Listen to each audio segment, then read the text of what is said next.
이제 솔로몬 왕이 성전과 왕궁을 다 지었습니다. 하나님께서 다시 솔로몬에게 나타나서 우리 지난번 설교에서도 확인한 바와 같은 그 조건적인 약속을 다시 한번 강조하십니다. 4절에 보듯이 네가 만일 네 아버지 다윗이 행함같이 마음을 온전히 하고 바르게 하여 내 앞에서 행하며 내가 네게 명령한 대로 온갖 일에 순종하여 내 법도와 율례를 지키면 이라는 조건입니다. 6절에도 만일 너희나 너희의 자손이 아주 돌아서서 나를 따르지 아니하며 내가 너희 앞에 둔 나의 계명과 법도를 지키지 아니하고 가서 다른 신을 섬겨 그것을 경배하면입니다. 우린 신명기적 역사관 혹은 신명기적 신학이라 이렇게 불렀습니다. 조건적인 약속입니다. 이 조건적인 약속에서는 하나님이 요구하시는 대로 신앙을 지키면 복을 받을 것이요, 그렇지 않으면 벌을 받을 것입니다. 그 벌은 여기서 이렇게 강조됩니다. 7절 내가 이스라엘을 내가 그들에게 준 땅에서 끊어버릴 것이요 내 이름을 위하여 내가 거룩하게 구별한 이 성전이라도 내 앞에서 던져버리리니 이스라엘은 모든 민족 가운데서 속담거리와 이야기거리가 될 것이라 입니다. 그러니까 따지고 보면 지금 이 열왕기서가 이미 멸망한 이스라엘 백성들로 바벨론의 포로가 되었거나 다른 나라로 뿔뿔이 살 길을 찾아 흩어진 난민들의 입장에서 읽어야 한다는 것을 염두에 두면 이스라엘이 왜 멸망했는가, 성전이 왜 다 회파되었는가, 그것은 이 조건에 나타난 대로 하나님을 순종하지 않고 그 명령대로 살지 않은 탓이라 이렇게 분명히 못 받고 있는 것입니다. 이 7절, 8절, 9절은 그래서 굉장히 구체적이죠. 계속 8절을 보시면 이 성전이 높을지라도 지나가는 자마다 놀라며 비웃어 이르되 여호와께서 무슨 까닭으로 이 땅과 이 성전에 이같이 행하셨는고 하면 대답하기를 그들이 그들의 조상들을 애굽 땅에서 인도하여 내신 그들의 하나님 여호와를 버리고 다른 신을 따라가서 그를 경배하여 섬김으로 여호와께서 이 모든 재앙을 그들에게 내리심이라 하리라 하셨더라.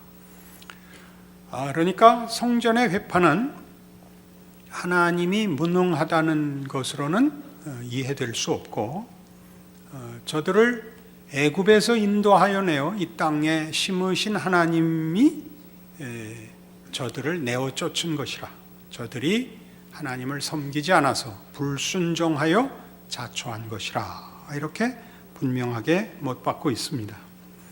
이 문제는 나중에 이스라엘 말기에 선지자 노릇한 예레미야에 의해서 이렇게 다시 한번 강조됩니다. 예레미야 7장입니다. 구약성경 1060페이지 예레미야 7장 1절부터 봅니다. 예레미야는 이스라엘 말기에 이제 요시야 왕으로부터 이스라엘이 멸망하여 바벨론의 포로가 될 때까지 선지자로 활동했던 사람입니다. 예레미야 7장 1절 여호와께로부터 예레미야에게 말씀이 임하니라 이르시되 너는 여호와의 진문에 서서 이 말을 선포하여 이르기를 여호와께 예배하러 이 문으로 들어가는 유다 사람들아 여호와의 말씀을 들으라. 만군의 여호와 이스라엘의 하나님께서 이와 같이 말씀하시되 너희 길과 행위를 바르게 하라. 그리하면 내가 너희로 이곳에 살게 하리라. 너희는 이것이 여호와의 성전이라 여호와의 성전이라 여호와의 성전이라 하는 거짓말을 믿지 말라. 너희가 만일 길과 행위를 참으로 바르게 하여 이웃들 사이에 정의를 행하며 이방인과 고아와 과부를 압제하지 아니하며 무죄한 자의 피를 이곳에서 흘리지 아니하며 다른 신들 뒤를 따라 화를 자초하지 아니하면 내가 너희를 이곳에 살게 하리니 곧 너희 조상에게 영원 무궁토록 준 땅이니라. 그러니까 내용은 자명합니다. 성전을 지은 것으로 너희들의 신앙 책임이 다 끝났거나 면제되는 것 아니다. 그 얘기죠. 그래서 이 성전을 진 이스라엘 백성들에게 이 성전을 지은 것으로 이제 우리 할 일을 다 했고 하나님은 우리에게 복을 주셔야만 한다는 식의 자기 기만으로 가지 마라. 이것이 여호와의 전이라 여호와의 전이라 여호와의 전이라 하는 거짓말을 믿지 말라가 되는 것입니다. 그래서 이제 현실적으로 너희가 그러면 어떤 자리에 있느냐를 8절 이하에 이렇게 지적합니다. 보라, 너희가 무익한 거짓말을 의존하는도다. 너희가 도둑질하며 살인하며 간음하며 거짓 맹세하며 바알에게 분향하며 너희가 알지 못하는 다른 신들을 따르면서 내 이름으로 일컬음을 받는 이 집에 들어와서 내 앞에 서서 말하기를 우리가 구원을 얻었나이다 하느냐? 이는 이 모든 가증한 일을 행하려 함이로다. 내 이름으로 일컬음을 받는 이 집이 너희 눈에는 도둑의 소굴로 보이느냐? 보라, 나 곧 내가 그것을 보았노라. 여호와의 말씀이니라. 이스라엘 백성들이 성전을 지은 것으로 하나님에 대한 저들의 신앙과 또 하나님의 백성으로서의 책임이 다 완료된 것이 아니라 그것은 신앙의 한 표현이요, 진심의 한 부분이며 더 중요한 것은 저들의 전 인격과 삶에 걸친 하나님의 말씀의 순종과 하나님을 사랑하는 것이라 이렇게 지적하며 너희가 그것을 구별하여 몇 가지의 명분으로 하나님을 말하자면 입막음하고 너희 마음대로 살고 있다. 그렇다면 내가 이 성전을 할 것이라 라고 다시 한번 예레미야 선지자를 통하여 지적하고 아주 엄하게 경계하는 장면입니다. 우리는 이 성전이 회파될 것이라 하는 경고와 예언과 또 그리고 역사적인 사실을 알고 있습니다. 우리 잘 아는 대로 이 성전은 그러니까 이스라엘 백성들이 또 남왕조 유다가 바벨론의 포로가 되던 BC 586년경에 완전히 파괴됩니다. 나중에 이제 그 포로 시대가 끝나고 고레스 왕의 칙령으로 인하여 이스라엘 백성이 본토로 복귀하게 되었을 때 그 유다의 회복된 유다의 지도자인 수룹바벨을 앞장 세워 BC 516년경부터 다시 성전 재건에 들어가서 시일이 좀 걸려서 성전을 다 짓습니다. 다시. 그러나 그 두 번째 성전은 알렉산더 대왕의 네 장군이 알렉산더 사후에 그 전 세계를, 그때 말하는 전 세계는 헬레니즘 세계의 전 세계입니다. 그 주로 소아시아 쪽의 그 팔레스타인 지방과 알렉산더가 점령했던 지방을 넷으로 나눌 때 그 그 나라가 되어 대표적으로 안티오코스 에페파네스 같은 사람에 의하여 약탈당하고 많이 훼손당합니다. 그랬던 것을 예수님 태어나실 때 왕이었던 헤롯 대왕이 BC 20년경부터 다시 개축을 하고 보수를 지나서 개축을 하는 좀 더 크게 다시 확장을 해서 AD 70년경에야 마치는데 다 마쳤을 때쯤 이제 다시 로마에 의해서 완전히 회파됩니다. 그래서 예수님 예언처럼 돌 하나도 돌 위에 남지 않는 완벽한 이제 파괴가 이루어집니다. 그래서 우리가 지금 성경에서 보는 대로 이미 솔로몬에게 왕위를 넘길 때부터 다윗의 입을 통하여 무조건적 다윗 왕권의 은혜의 약속이 조건적 약속으로 변하기 시작한 걸 우리가 살펴보았습니다.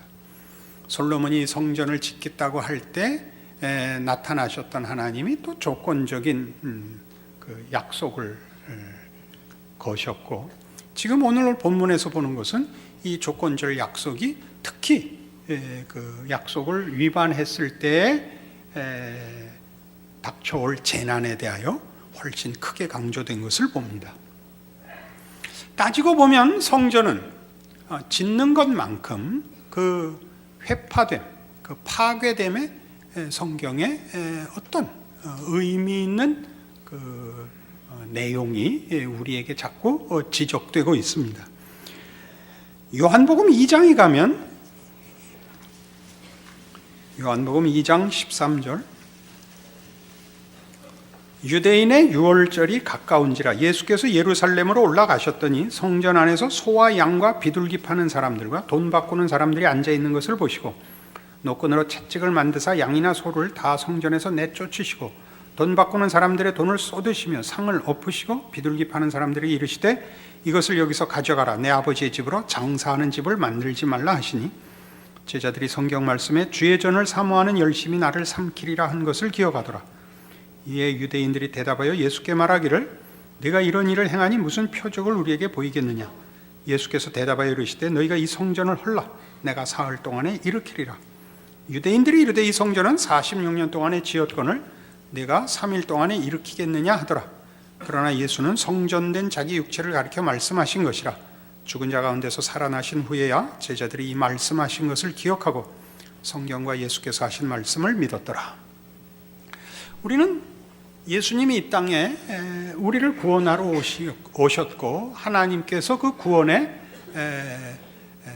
주도자가 되시고 우리를 구원하여 하나님의 백성 삼으시는 것을 하나님이 원하사 순전히 은혜와 하나님의 사랑으로 그 아들을 보내셨고 그 안에서 우리를 구원하셨다는 사실을 알고 있습니다.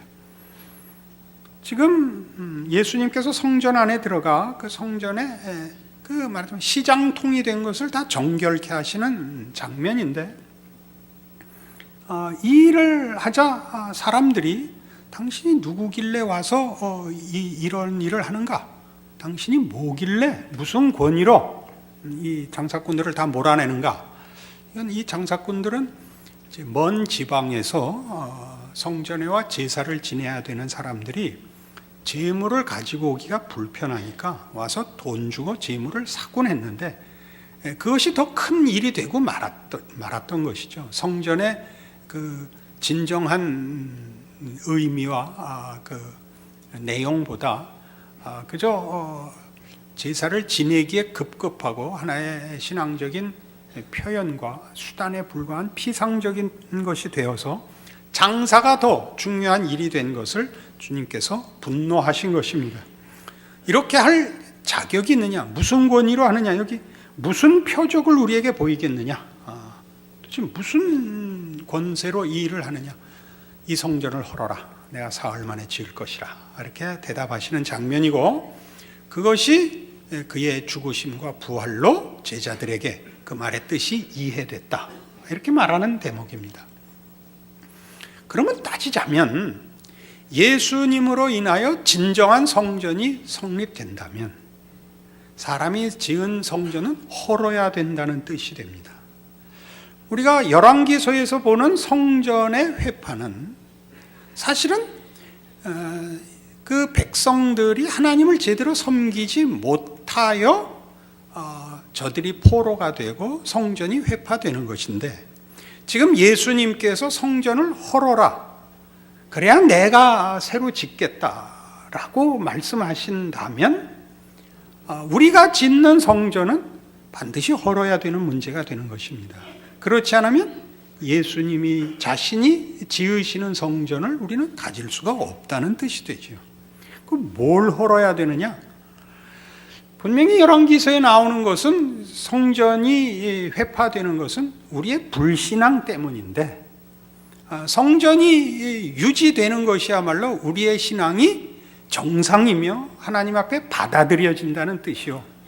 성전이 회파되는 것은 우리의 신앙이 실패했다는 뜻인데 예수님이 오셔서 성전을 헐라고 오히려 얘기를 하신다면 우리는 이 문제에 대해서 더 깊이 이해할 수밖에 없죠. 성전이 헐리는 것은 언제나 우리가 지은 것으로서는 헐려야 된다는 뜻입니다. 우리가 지은 것이라는 것은 궁극적으로 기독교 신앙이라는 것은 인간의 종교성과 열심 위에 서 있는 것은 아니라는 얘기죠. 기독교 신앙이라는 것은 예수 그리스도를 보내신 사건에서 또 예수 그리스도의 죽음과 부활에서 나타났듯이 은혜 위에 서 있습니다. 은혜 위에 서 있다는 말은 우리의 능력과 우리의 열심 위에 서 있는 것이 아니라 하나님의 열심과 하나님의 능력 위에 서 있습니다. 우리가 하나님을 찾아서 구원이 이루어진 것이 아니라 하나님이 우리를 찾아와 구원을 허락하듯이 하나님을 모시고 만나야 되는 성전은 우리가 짓는 것이 아니라 하나님이 찾아와 지으시는 것이다. 이렇게 성경은 얘기하는 것입니다. 에베소서 2장에 가면 너희는 사도들과 선지자들의 터 위에 세우심을 입은 자라. 그리스도 예수께서 친히 모퉁이 돌이 되셨느니라. 그의 안에서 건물마다 서로 연결하여 주 안에서 성전이 되어가고 너희도 성령 안에서 하나님이 거하실 처소가 되기 위하여 그리스도 예수 안에서 함께 지어져 가느니라. 여기는 성전이 보이는 건축물이 아니라 예수 그리스도를 근거로 하여 하나님의 백성으로 구성된 인적 구성물이라 이렇게 가르칩니다. 그러니까 성전은 하나님을 만나는 곳인데 주도권이 우리에게 있지 않습니다. 하나님이 우리를 만나러 오시는 곳입니다. 우리가 지은 성전을 헐어야 되는 것은 우리가 요구하고 우리가 소원하고 우리가 만들어내는 종교와 대상이 아니고 유일한 창조주이신 하나님이 그가 지으신 백성들을 향한 당신의 신실하심으로 그 백성들의 하나님으로서의 당연한 그 권리와 책임을 수행하시는 은혜요 보살핌으로써 성전인 것입니다. 그래서 하나님은 우리를 찾아오시며 우리를 당신의 백성으로서 품으시는 것입니다. 우리가 만들 수가 없습니다. 하나님은 예수 안에서 만드십니다. 예수 안에서 성전을 만든다는 것은 또는 우리가 이해하는 대로 기독교 신자가 되고 그 신앙을 고백한다는 것은 이런 측면에서 하나님이 우리를 부르사 당신 품에 안으시는 행위입니다. 우리는 그의 자녀로 그의 품을 떠날 수 없는 그리스도 예수 안에서 하나님의 성전이 되는 것입니다. 여기에 말하자면 열왕기서가 가지는 역사적 차원의 성전 건축과 그 건축의 회파가 가지는 의미가 있습니다. 그것이 깨질 수밖에 없는 것은 우리가 지은 성전은 깨질 수밖에 없습니다. 왜? 우리가 이제 더 살펴보겠지만 앞으로 인간들은 하나님만을 온전히 섬기지 못합니다. 그토록 우상 숭배가 극성을 떠는 이유는 우리는 다 우리가 만든 신을 섬깁니다. 우리가 만든 신을 섬긴다는 것은 자기가 신이 되는 거죠. 내 필요를 위하여 나보다 능력 많은 신을 동원할 뿐이지 그 신을 경배와 찬송의 대상으로 섬길 수는 없습니다. 인간이 만드는 종교는 언제나 자신의 소원과 생각의 그 차원을 벗어날 수가 없습니다. 여기에 기독교 신앙의 고유함과 특별함이 있는 것입니다. 여러분 모두는 말하자면 예수를 믿는다고 고백하여 하나님의 백성 된 것을 이해하며 고백합니다. 예수를 믿는다는 표현은 바로 이렇게 하나님의 백성으로 부름을 받으며 하나님의 사랑을 입으며 하나님의 허락하시는 구원이 예수 안에서 허락된다는 뜻이며 예수 안에서 허락된다는 것은 우리가 만든 것이 아니라는 문제의 극명한 성경적 비교입니다. 요한복음 4장으로 가보십시다. 요한복음 4장 20절 예수님께서 사마리아에 있는 수가라는 동네에서 어느 여인과 우물가에서 주고받은 대화입니다. 우리 조상들은 이 산에서 예배하였는데 당신들의 말은 예배할 것이 예루살렘에 있다 하더이다. 예수께서 이르시되 여자여 내 말을 믿으라. 이 산에서도 말고 예루살렘에서도 말고 너희가 아버지께 예배할 때가 이르리라. 너희는 알지 못하는 것을 예배하고 우리는 아는 것을 예배하노니 이는 구원이 유대인에게서 남이라. 아버지께 참되게 예배하는 자들은 영과 진리로 예배할 때가 오나니 곧 이때라. 아버지께서는 자기에게 이렇게 예배하는 자들을 찾으시느니라. 하나님은 영이시니 예배하는 자가 영과 진리로 예배할지니라. 이 20절에 있는 이 여인의 답은 이겁니다. 내가 보니 당신은 선지자 같습니다. 우리 조상들은 이 산에서 예배를 드렸는데 사마리아 사람입니다. 유대인들은 예루살렘에서 드려야 된다고 하는데 그렇습니까? 역사적 배경을 이해할 필요가 있습니다. 솔로몬 후에 이스라엘은 북왕조와 남왕조로 분열됩니다. 북왕조는 10개의 지파가 합심해서 이스라엘이라는 국호를 가져가고, 남왕조는 유다가 됩니다. 유다와 베냐민 지파가 합세해서 유다 왕조를 이룹니다.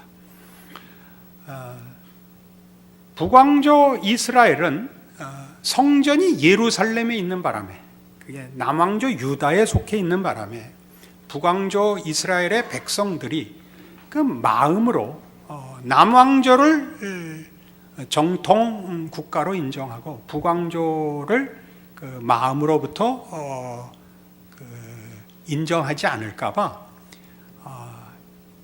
여러 곳에 예배할 처소를 만듭니다. 그러니까 성전에 가서 해야 할 일을 다른 데서 할 수 있도록 여러 산당을 만듭니다.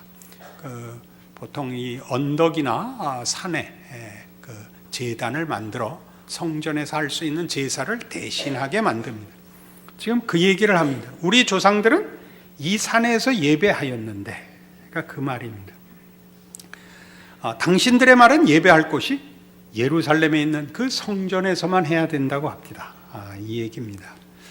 이 말은 이제 성전을 건축한 이후에 이스라엘의 그 역사 속에서 성전 건축 이후에는 예배를 이 예루살렘 성전에서 드렸느냐 다른 곳에서 드렸느냐가 중요한, 하나님을 섬기고 그 계명을 지키는 문제의 진위를 가리는 중요한 기준이 됩니다. 성전에서 드렸느냐 산당에서 드렸느냐가 중요한 그 판별식이 됩니다. 그러니까 여기서도 바로 그 문제가 언급되어 있습니다. 그런데 예수님께서 이 산에서도 말고 예루살렘에서도 말랍니다. 여기 예루살렘은 우리 잘 아는 예루살렘 성전입니다. 그것이 중요하지 않다. 장소가 중요하지 않다. 건축물이 중요하지 않다. 이 산에서도 말고 예루살렘에서도 말고 너희가 아버지께 예배할 때가 이르리라. 너희는 알지 못하는 것을 예배하고 우리는 아는 것을 예배하노니 이는 구원이 유대인에게서 남이라. 아버지에게 참되게 예배하는 자들은 영과 진리로 예배할 때가 오나니 곧 이때라.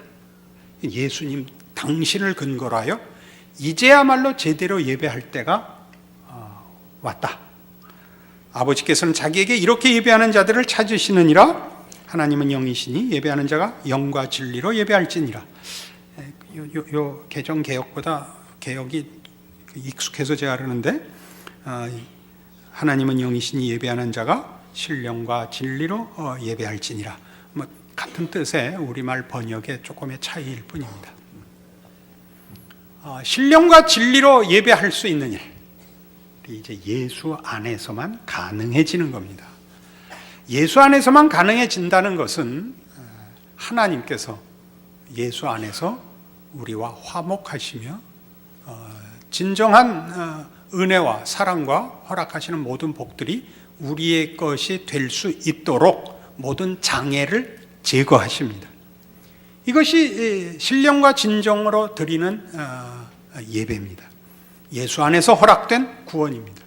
그러니까 오늘날 우리 모든 신자들이 예수를 믿는다라고 얘기할 때는 성부 하나님께서 성자 예수를 보내어 가능케 한 구원, 그래서 그 구원으로 말미암은 하나님의 진정한 자녀가 됐음을 믿습니다를 줄인 것이 됩니다.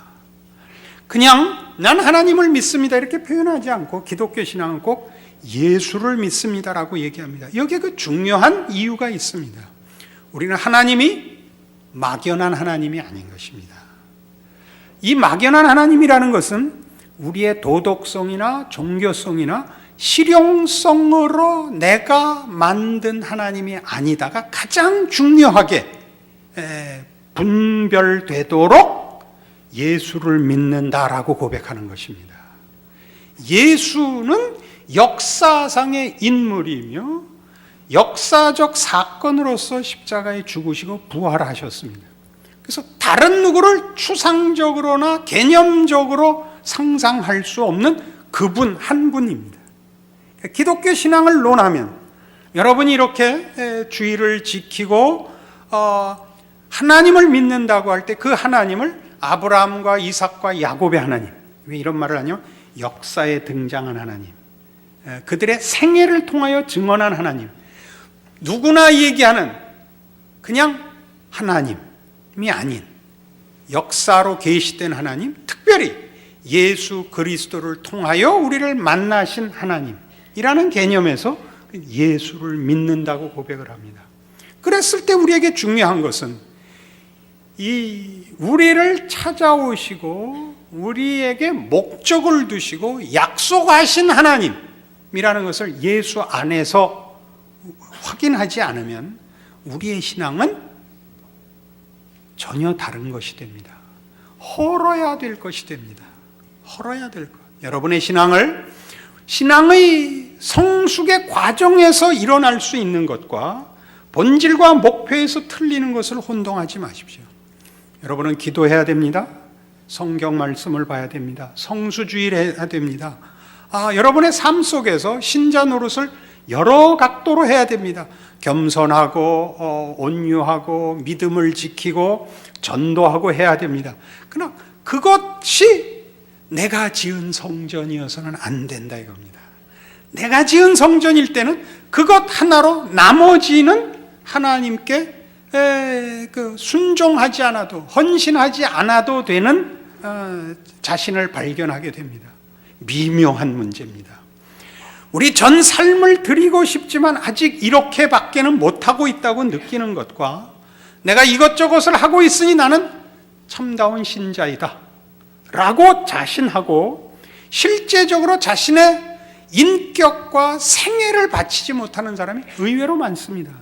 이렇게 몰아붙이는 것 아닙니다. 지금 정도 하는 것 갖고 안 됩니다. 더 봉사하셔야 됩니다.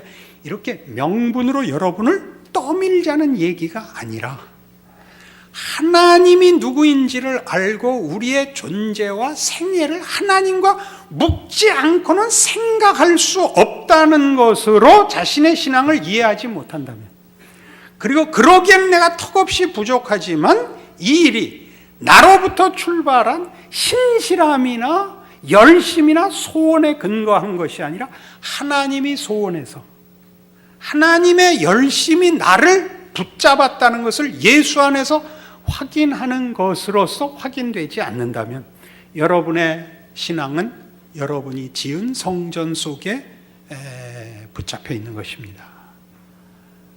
예수님이 당장이 말씀을 하실 것입니다. 성전을 헐라, 내가 사흘 만에 지었다, 이 성전으로 이사 와라, 그렇게 말씀하실 것입니다.